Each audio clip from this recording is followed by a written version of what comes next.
Turning 28 by December 2023, but still I am single at my age.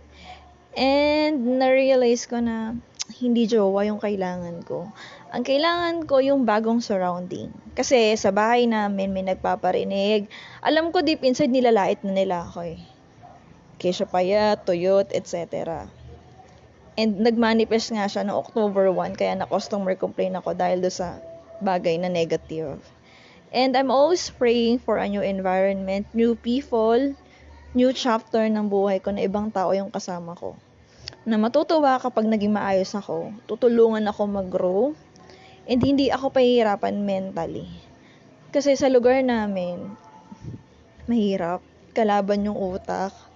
Kasi sa zone 1, wala kaming kuryente, wala kaming sariling tubig, lahat. Naiiyak ako pero siguro it's time to leave yung place na yun. And ayun nga, nagdadasal ako kay Lord na baguhin yung sistema ng buhay ko kasi gusto ko ng pagbabago sa sarili ko. And kung hindi talaga, baka hindi talaga doon ako mag-grow eh. Kasi ganun yung na-experience ko eh. 'Di ba?